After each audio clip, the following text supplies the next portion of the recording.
Gnocchi are little pillows of heaven. They're just flour, potatoes, and eggs. You don't need a pasta machine. And all you have to do is toss them in brown butter, which is the easiest sauce, if you even want to call it that, ever to make.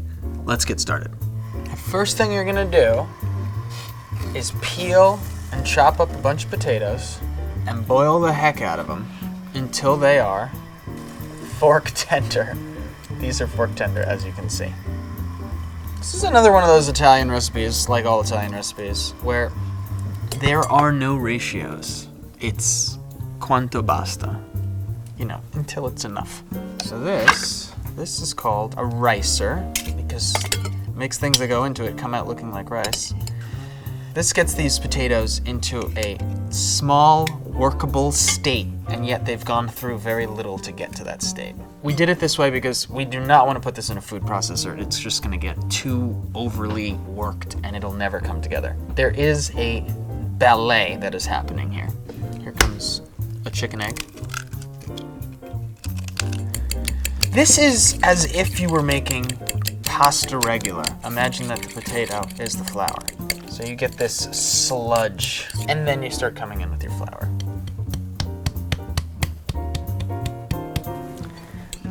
So this is right around where you want to fold it out onto a board. Flour from up high, so you get something sort of spread out. Take this and you go like that. So be gentle, and you will feel that it is very delicate. And you're gonna keep incorporating some flour here. It's not a needy, like you don't need it, you're not forming gluten, you just want it to hold together gently. So you can get it into log form. Pull it together so that flour gets absorbed in and this becomes just a little bit firmer. But it's not gonna get tight as if you're making pasta, you see? There's no shrinking, bouncing, none of that. But we do need a homogeneous mixture that will hold together. I'm literally just like lightly airy fluffing it around. And the main thing when you're making gnocchi is to not overwork the dough. You see how sticky it is?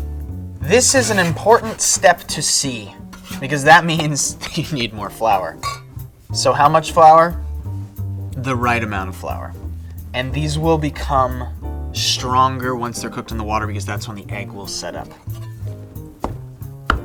Let's just start with a quarter of it right here. Gently try to make a long cigar. And then this is it, you just go. I tried to make them small and they were still big. The easiest way to serve them is with brown butter. So get that started. You're gonna salt this water so that it tastes like the ocean. So when you start to see bubbles happening, that's perfect. You don't really want a rolling boil because all that movement can break your gnocchi. They'll float to the top when they're ready. See it turning brown? Here's some sage. And that's it. I mean, that is a perfect combination right there. The gnocchi have come to the top.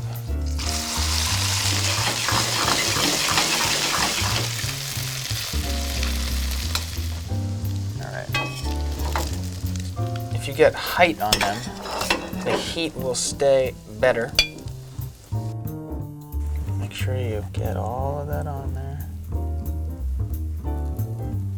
Add some creaminess to what is essentially just fatty melted butter. Find the baby sage and put the raw ones in there too. Then you'll have the combination of the fried sage and the raw sage. Simple potato gnocchi with burnt butter and sage. You got a nice little crust around the outside of the gnocchi, so you bite into it and it's super duper soft, but the outside just has that Maillard reaction with just a little bit of crispiness. And that's it. Light, airy, delicious.